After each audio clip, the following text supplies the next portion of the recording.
the welcome. Welcome to West Hills Unitarian Universalist Fellowship. I am the Reverend Tracy Springberry, and I use the pronouns she and her. I am delighted to serve this beautiful, blooming congregation. All are welcome here, no matter what you believe or don't believe, whatever your vaccination status. Young or old, moving or still, laughing or crying, all are welcome. Today, we get to celebrate Flower Communion. In this service, we remember the beauty of each person and the way that beauty grows when we enter a community of faith and love. We remember that we each bring something of value to our lives together, and we can each count on the love of this community to hold us. Today at 12 p.m., we are having our first major gathering of woofers since March 8th, 2020, the day I was so blessed to be installed as your minister. It is a picnic. Please bring your own food and drink and utensils. It is okay not to have a mask on and to sit near other people, but if you are unvaccinated, we ask that you do mask when you are not eating. I want to remind everyone that children 12 and under cannot yet be vaccinated. So please consider masking up around the kids to support them and keep them healthy. We won't be having online coffee hour today, so people can get to the picnic. However, I'm hoping this summer that we will have both online and in-person coffee hour to be inclusive of everyone. We need people to host and organize these events, so please send me an email at minister@wolf.org if you can help. I am lighting the chalice this morning with the words of Amy Zucker Morgenstern. Within the heart of the flower, the fountain of beauty, within the heart of community, a fire that warms and dances, within the heart of each of us, a spark of the spirit of life. Holy, holy, holy. Let us say our affirmation together. Let us open our eyes to see what is beautiful. Let us open our minds to learn what is true. Let us open our hearts to love one another. Today, I want to tell you a story that we tell every year. We tell this story every year when we celebrate Flower Communion. This year, I have adapted this story from Lamp in Every Corner, our UU storybook. Once, a long, long time ago, in a land far away. No, this isn't the story of Luke Skywalker. This is another story. Once, a long time ago, in a land far away, there was a church. This church was built in a land ravaged by war, about to be thrust into yet another war. The building did not look much like a church. It didn't have a piano. It had no art. No beauty adorned its walls. It had no candles or chalices. It had no flowers. The church did have some things. It had 4 walls and a ceiling and a floor. It had a door and a few windows. It had some wooden chairs, but that was all, plain and simple. The church also had people who came to it every Sunday. It had a minister, and his name was Norbert Chopek, who believed, as we do today, that everyone is worthy. He had been a minister at the Plain and Simple Church for 2 years. Every Sunday, he spoke to the people of love, acceptance, and community. When he was done speaking, the people talked a little amongst themselves, and then they went home. And that was all. No music, no candles, no food, not even coffee. After a particularly long and hard winter, springtime came to the city of Prague. and Norbert and his wife Maya went out for a stroll. The rains had come, the birds were singing, the flowers were blooming all over the land. The world was beautiful. Then an idea came to him, simple and clear, plain as day. The next Sunday, he asked all the people in the church to bring a flower, a budding branch, or even a twig. Each person was to bring one. What kind? They asked. What color? What size? You choose, he said. Each of you choose what you like. And so on the next Sunday, which was the first day of summer, the people came with flowers of all different colors and sizes and kinds. There were yellow daisies and red roses. There were white lilies and blue asters, blue-eyed pansies and light green leaves, pink and purple, orange and gold. There were all those colors and more. Flowers filled all the vases, and the church wasn't so simple and plain anymore.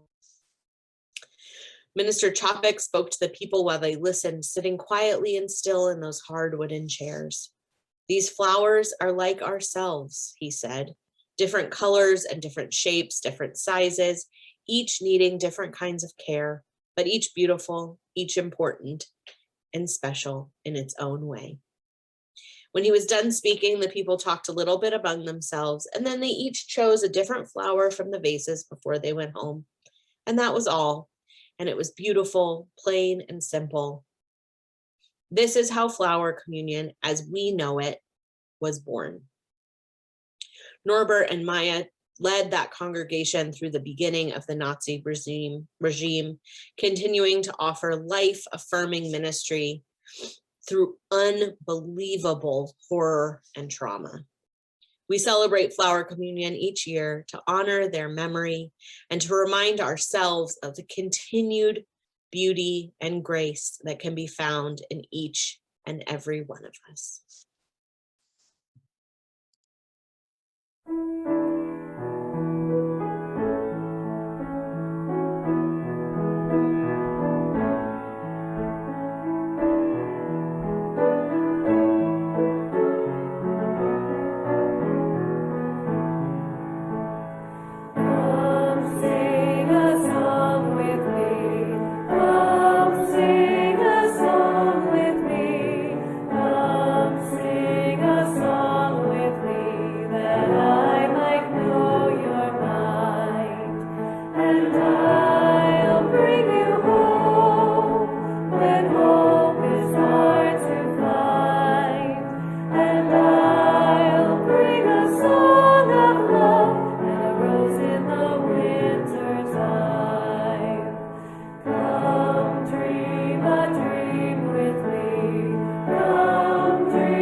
Our time for all ages today is one of my most favorite books, Miss Rumphius, Stories and Pictures by Barbara Cooney.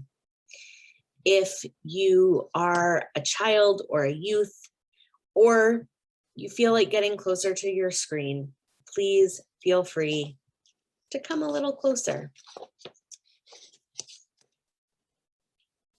The Lupine Lady lives in a small house overlooking the sea.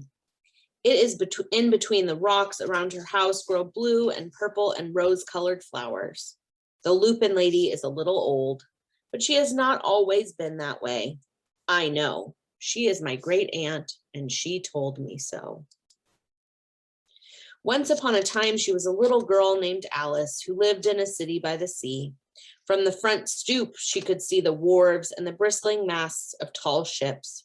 Many years ago, her grandfather had come to America on a large sailing ship. Now he worked at the shop at the bottom of the house, making figureheads for the prows of ships. Alice's grandfather was an artist. He painted pictures too. When he was very busy, Alice helped him put in the skies. In the evening, Alice sat on her grandfather's knee and listened to his stories of faraway places. Alice would say, "When I grow up, I too will go to faraway places. And when I grow old, I too will live beside the sea." "That is all very well, little Alice," said her grandfather, "but there is a third thing you must do." "What is that?" asked Alice. "You must do something to make the world more beautiful," said her grandfather. "All right," said Alice, but she did not know what that could be. In the meantime, Alice got up and washed her face and ate porridge for breakfast. She went to school and came home and did her homework. And pretty soon, Alice grew up. Then she set out to do the 3 things she had told her grandfather she was going to do. She left home and went to live in another city far from the sea and the salt air. She worked in a library. Some of the books told her about faraway places. People called her Miss Rumphius now. Sometimes she went to the conservatory in the middle of the park. When she stepped inside on a wintry day, the warm, moist air wrapped itself around her, and the sweet smell of jasmine filled her nose. "This is almost like a tropical island," said Miss Rumphius, "but not quite." So Miss Rumphius went to a real tropical island where people kept cockatoos and monkeys as pets. She walked on long beaches, picking up beautiful shells. One day she met the Bapa Raja, king of a fishing village, and they became good friends. My great aunt Alice climbed tall mountains where the snow never melted. She went through jungles and across deserts. She saw lions playing and kangaroos jumping, and everywhere she went, she made friends she would never forget. Until one day, getting off a camel, she hurt her back. "What a foolish thing to do," said Miss Rumphius. "Well, I have certainly seen faraway places. Maybe it is time to find my place by the sea." And it was. And she did. From the porch of her new house, Miss Rumphius could watch the sun come up. She watched it shine in the sky and sparkle on the water. She saw it set in the evening. She started a little garden among the rocks that surrounded her house, and she planted a few flower seeds in the stony ground. Miss Rumphius was almost perfectly happy. "But there is still one thing I have to do," she said. "I have to do something to make the world more beautiful." "But what? The world is already pretty nice," she thought, looking out over the ocean. The next spring, Miss Rumphius was not very well. The flowers she had planted in the summer before had come up and bloomed in spite of the stony ground. She could see them from her bedroom window, blue and purple and rose-colored. "Lupins," Miss Rumphius said with satisfaction. "I have always loved lupins the best. I wish I could plant more seeds this summer so I could have still more flowers next year," but she was not able to. After winter, spring came. Miss Rumphius was feeling much better. Now she could take walks again. One afternoon, she started to go up and over the hill where she had not been in a long time. "I don't believe my eyes," she cried when she got to the top. For there on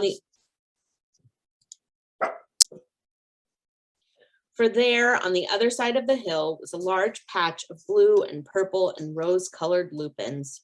It was the wind, she said as she knelt in delight. It was the wind that brought the seeds from my gardens to here, and the birds must have helped. Then Miss Rumphius had a wonderful idea. She hurried home and got out her seed catalogs. She sent off for the very best seed houses for 5 bushels of lupin seed. All that summer, Miss Rumphius, her pockets full of seeds, wandered over fields and headlands sowing lupins. She scattered seeds along the highways and down the country lanes. She flung handfuls of them around the schoolhouse and in back of the church. She tossed them into hollows and along stone walls. Her back didn't hurt her anymore at all. Now some people called her that crazy old lady.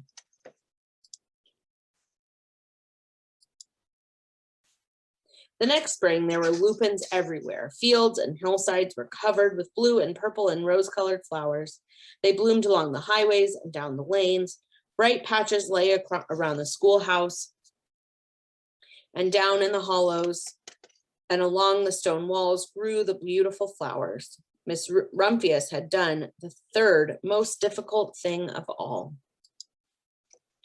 My great aunt, Alice, Miss Rumphius, is very old now. Her hair is very white. Every year there are more and more lupins. Now they call her the Lupine Lady. Sometimes my friends stand with me outside her gate, curious to see the old, old lady who planted the fields of lupins. When she invites us in, they come slowly. They think she is the oldest woman in the world. Often she tells us stories of faraway places. When I grow up, I tell her, I too will go to faraway places and come home to live by the sea. That is all very well, little Alice, says my aunt, but there is a third thing you must do. What is that, I ask. You must do something to make the world more beautiful. All right, I say. But I do not know yet what that can be. As we celebrate Flower Communion today, I invite all of you to think about the ways in which you make our community a more beautiful place, the ways in which you will make our world a more beautiful place. As we emerge from this pandemic, let us all think of how we want to create the new normal, the new world that we will inhabit together. I offer this Flower Communion prayer from Claire Feingold Thorne, which is based on a very popular prayer by the Reverend Max Coote. Let us give thanks for the bouquet of people that flower in our lives. We give thanks for children like tulips and iris. They multiply around us, making the world ever more filled with color, beauty, and new life. May we bless them as they replant themselves even further from us, knowing that they need their own space to grow into. We give thanks for generous friends, as constant in bloom as echinacea, and whose gifts lift up our body and our spirit. We give thanks for feisty friends, as indomitable as geraniums, and for continuous friends who, like bittersweet and ivy, hold on and never let go, and can never be gotten rid of. For crotchety friends, as prickly as rose bushes, their beauty a secret that is only discovered through careful gardening. For surprising friends who at first glance seem dour and then blossom into joy as quickly as forsythia. For funny friends, silly as snapdragons, and serious friends as complex as chrysanthemums. For comfortable friends, their gentle presence is soothing as the smell of lilacs. For stormy friends who stand by us in hard times, like lily of the valley that cannot be deterred by shade or shadow. For old friends, nodding like sunflowers in the evening time. And young friends coming on as fast as flocks. For friends as unpretentious as dogwood, as steadfast as azalea, and who, like snowdrops, can be counted on to see you through the winter and remind you that spring always comes. For loving friends who wind around us like wisteria and embrace us, despite our blights, wilts, and witherings. And finally, for forget-me-not friends, gone but never forgotten. Their beauty lives on in our memories and hearts. For this bouquet of people who brighten our lives, each in their own way, we give thanks. And now let us take time for prayer, meditation, or reflection, as is your tradition.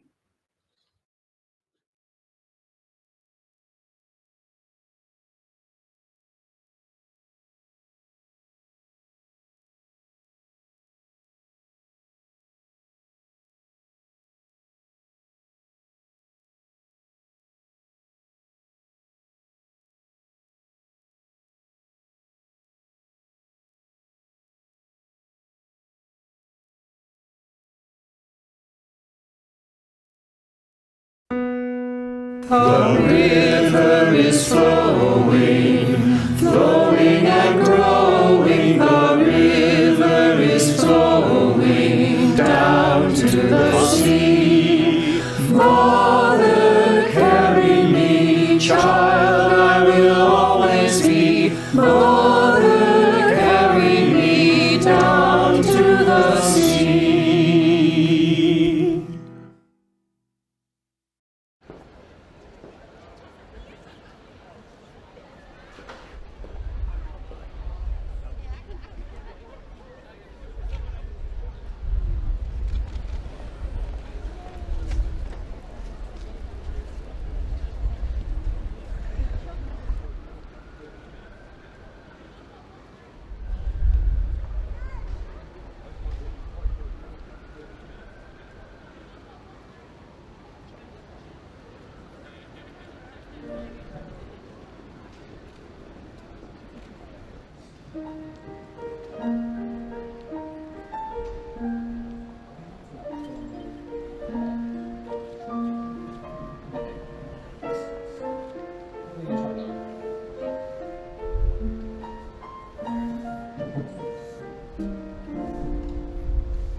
Tuppence for paper and strings, you can have your own set of wings. With your feet on the ground, you're a bird in flight, with your fist holding tight to the string of your kite. Oh, let's go fly a kite up to the highest height. Let's go fly a kite and send it soaring up through the atmosphere, up where the air is clear. Oh, let's go fly a kite.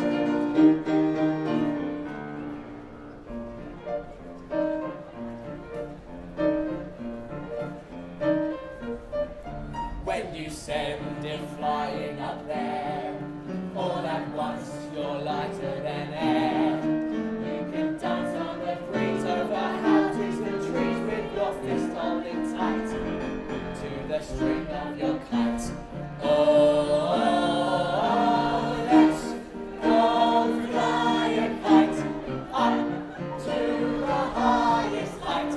Let's go fly a kite and send it soaring up through the atmosphere,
Did you know that when they tickle rats, they laugh?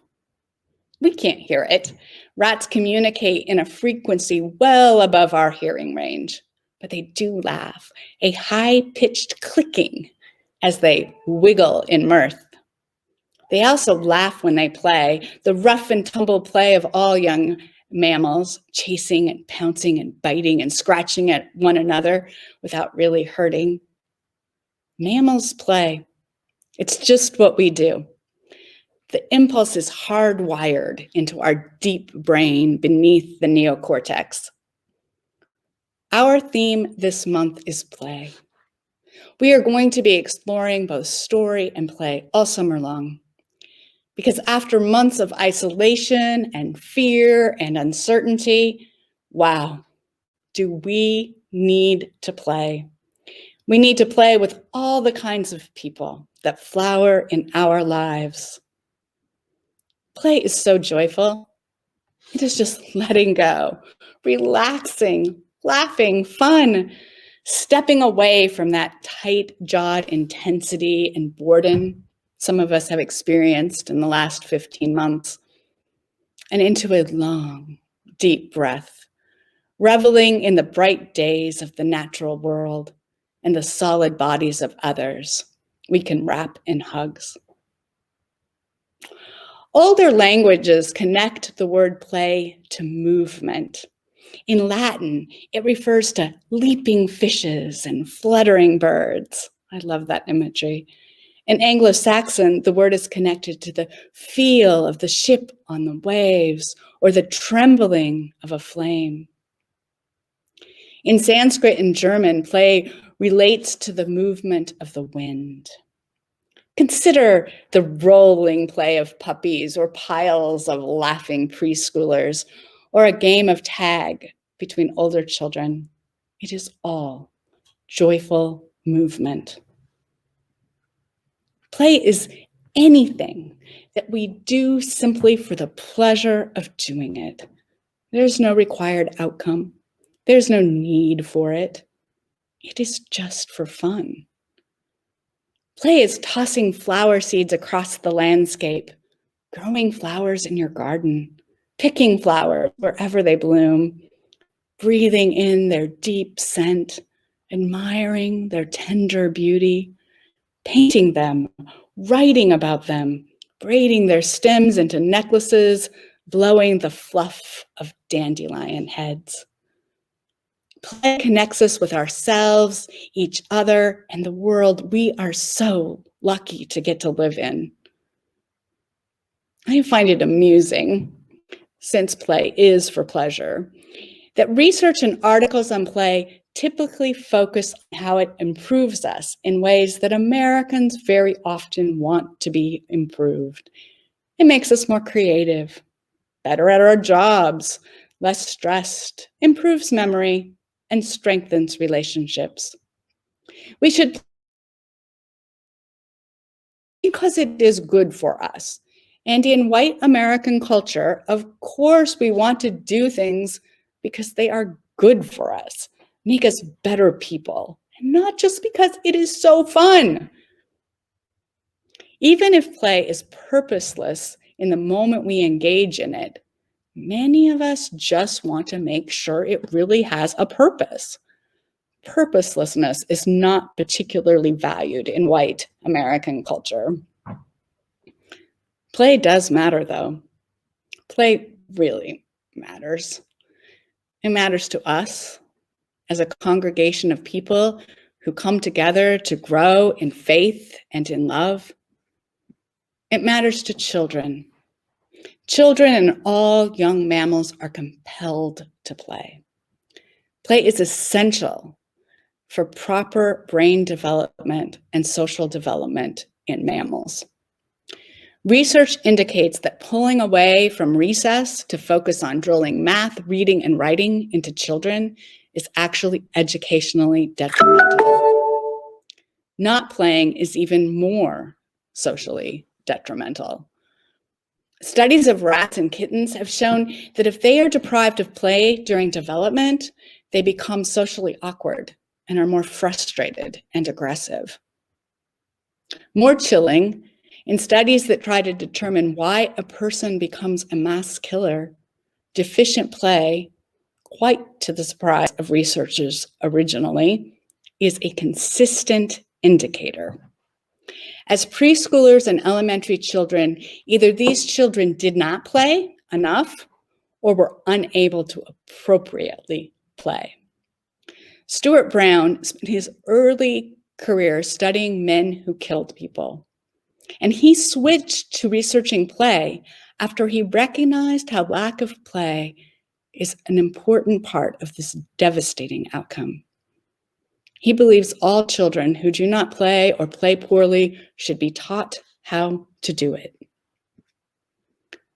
While play is critical for children, it is necessary for all people to be happy and in good relationships. We bond through play, through joking around, playing games, doing art, sports, or whatever ways we spend time with others that brings joy to us. Brown writes, play refreshes a long-term adult relationship. Some of the hallmarks of its refreshing, oxygenating action are humor, the enjoy of novelty, the capacity to share a light-hearted sense of the world's ironies, the enjoyment of mutual storytelling, the capacity to openly divulge imagination and fantasy. These playful communications and interactions, when nourished, produce a climate for easy connection and deepening, more rewarding relationship, true intimacy. These characteristics nurture our closest relationships, but also in a community where we strive, in the words of the Reverend Kendall Gibbons, to be the kind of people who rise intuitively to the demands of the good, who live in the heaven of the present, fed by the beauty of creation. Playing together is fun, and it turns out it is really good for us. But while the American retail industry depends on selling objects for play, from PetSmart to Michael's to places that sell games and boats and RVs and so much more, Americans absolutely work more than they play. The average hours Americans work has gone up steadily since the 1970s. With smartphones and the internet, many jobs put people on call all day and all night. Americans work 181 hours a year more than the Japanese, who are so known for their overwork. And we work significantly more than Europeans. We are the only industrial country without federally required vacation, sick leave, and parental leave. We don't live in a society that plays very much. We believe in work so much to the point that in the last 20 years, we've even taken play away from children, their recesses and their free time, so they can study and take lessons, which are more purposeful. And sometimes we make that mistake in congregational life too. We forget to play, or how much fun everything is when your attitude is more playful towards the tasks at hand, when you can joke and have fun with the people around you as you do the important work of bringing on congregational life, making sure we're here with spiritual and personal development and social justice. At its essence, I believe play is about delighting in ourselves, one another, and the world. I love playing with others because it allows our pure selves to engage with the pure self of another person, their personality, and their way of being. Sometimes, because in play, the stakes are so low, we relax and let go of the way we think we should be. So we can show the particular unique ways we think, our sense of humor, and the ways we handle disappointment and winning. My family does puzzles when we gather at the winter holidays. I like puzzles because I love patterns. These just please my mind. I love cards for the same reason. I think the ways we each like to play allows us to just be with ourselves how we are. I love patterns and I love stories. I know people who like to move and dance, others who like games and sports. We all have ways of being that bring us pleasure, and play lets us engage with them. I love doing puzzles with my kids because I get to watch them just be them with a challenge that has zero stakes. How they go about problem solving, dealing with frustration, and engage with everyone around the table. It's endlessly interesting to me. I delight in how they are so uniquely themselves. We are doing something together, each bringing our own strategy to the puzzle before us. We laugh a lot and tease and joke.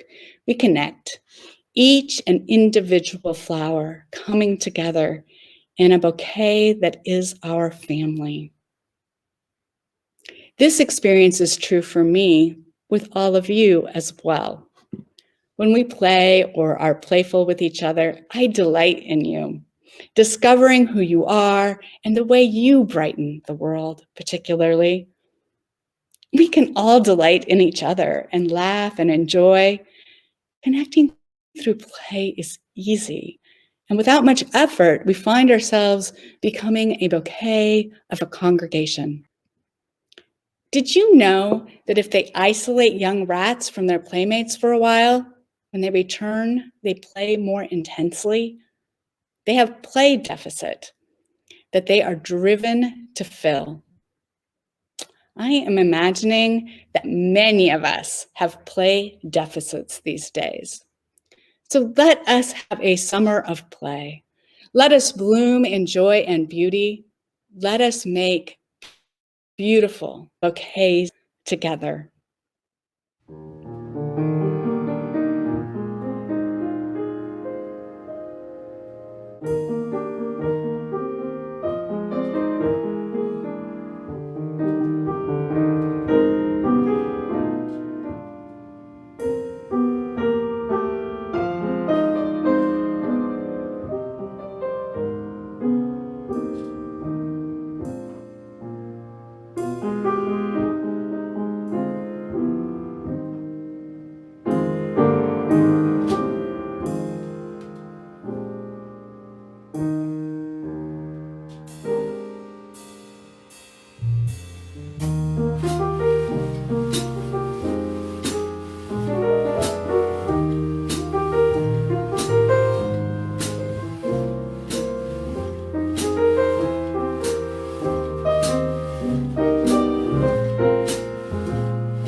During our musical interlude, please consider the gifts you have to offer our WOOF community.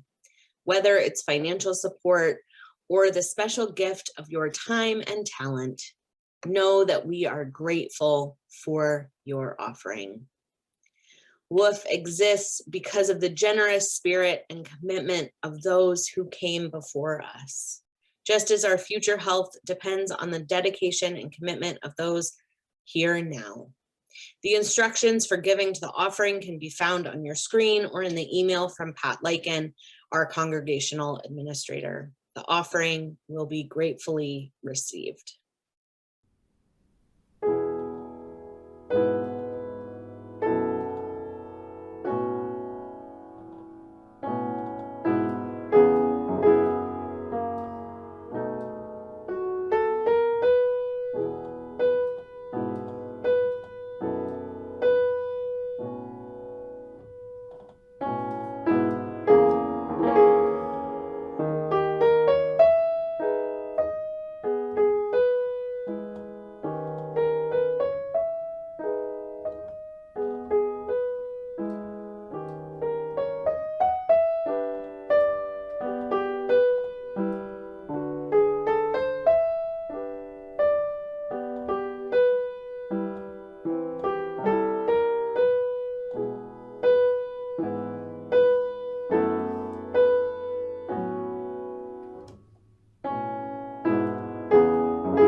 Now, will you please join me in our affirmation of gratitude and giving?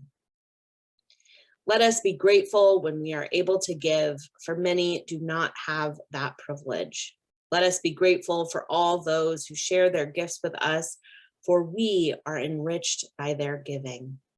Let us be grateful even for our needs, for that we may learn from the generosity of others. Let us go, beautiful people, into the garden and play. I extinguish this flame, but not the beauty and sustaining grace of our faith. May it stay with you until we meet again. Carry the flame of peace and love until we meet again. Carry the flame